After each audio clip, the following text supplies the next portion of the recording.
కోల్కతా హత్యాచార ఘటనలో నిందితుడు Sanjay రాయ్ను CBI court దోషిగా నిర్ధారించింది. ఎల్లుండి అతడికి శిక్ష విధించనుంది.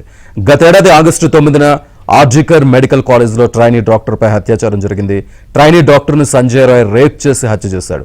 ఈ ఘటన దేశవ్యాప్తంగా సంచలనం సృష్టించింది. ఆ మరుసటి రోజే సంజయ్ రాయ్ను పోలీసులు అరెస్ట్ చేశారు.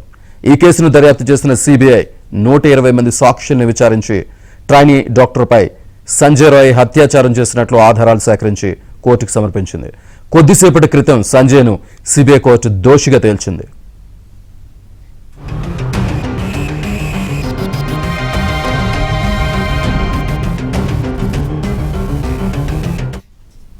సిబిఐ ఆధారాలతో సంజయ్ను దోషిగా కోర్టు తేల్చిన పరిస్థితి కనిపిస్తుంది. దీనికి సంబంధించి పూర్తి సమాచారాన్ని మా ఢిల్లీ కరెస్పాండెంట్ సతీష్ అందిస్తారు. Satish, Naveen, Calcutta RG Kar medical college trainee doctor అత్యాచారం హత్య ఘటనలో నిందితుడు సంజయ్ రాయ్ ని దోషిగా కోల్కతా సిబిఐ ప్రత్యేక న్యాయస్థానం తేల్చింది. ఇక నిందితుడిపై భారత న్యాయ సంహిత సెక్షన్ 64, 66, 103 సెక్షన్ 1 కింద కేసులు కూడా నమోదు చేసింది. నిందితుడు సంజయ్ రాయ్ కి సోమవారం ఎలాంటి శిక్ష వేస్తారు, ఏ శిక్షను ఖరారు చేయబోతున్నారని కూడా సిబిఐ ప్రత్యేక కోర్టు తేల్చబోతుంది. మరోవైపు న్యాయస్థానం ముందు సంజయ్ రాయ్ ఈ కేసులో నన్ను ఇరికించారు,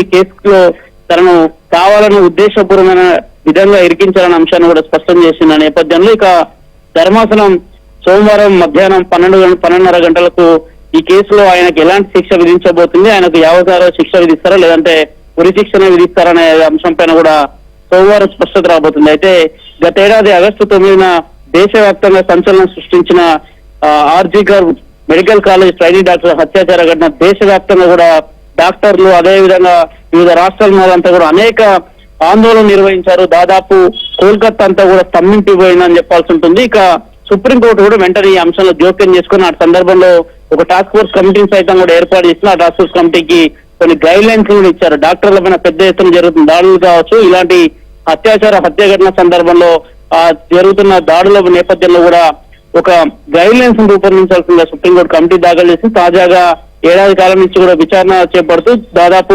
9 నెలల అనంతరం కూడా సిబిఐ ప్రత్యేక కోర్టు ముందు ఈ రోజు సంజయ్ రాయ్ని దోషిగా తెలుస్తూ సిబిఐ కోర్టు కాసేపటి క్రితం తీర్పు ఇవ్వడం జరిగింది. ఇక 20వ తేదీ 12:30కు ఎలాంటి శిక్ష విధిస్తారు, ఆయనకి ఎలాంటి శిక్ష విధిస్తారనేది కూడా చూడాల్సి ఉంటుంది. సంజయ్ రాయ్ని కోర్టుకు తీసుకొచ్చిన సందర్భంలో పెద్ద ఎత్తున డాక్టర్లు కావచ్చు, అదేవిధంగా కోల్కతా ప్రజలంతా కూడా సిబిఐ ప్రత్యేక కోర్టు ముందు పెద్ద ఎత్తున కూడా వేచి చూశారు. ఖచ్చితంగా ఈ రోజే ఆయనకు శిక్ష విధిస్తారని మొదట అన్నప్పటికీ కూడా కేవలం ఈ రోజుగా దోషిగా తేల్చడం, సోమవారం ఆయనకు శిక్ష విధించడం పట్ల కూడా సర్వత్రా కూడా ఇప్పుడు ఉత్కంఠ నెలకొంది. ఎలాంటి శిక్ష విధిస్తారు? అత్యంత కిరాతకంగా ట్రైనీ డాక్టర్ ను హత్య చేసి అత్యాచారం చేసిన ఘటన దేశవ్యాప్తంగా సంచలనం రేపిన నేపథ్యంలో ఇప్పుడు అందరూ కూడా సంజయ్ రాయ్ కు సిబిఐ ప్రత్యేక కోర్టు ఎలాంటి శిక్ష విధిస్తుందనేది కూడా కొంత ఉత్కంఠ నెలకొంది. Naveen, right, thank you Satish.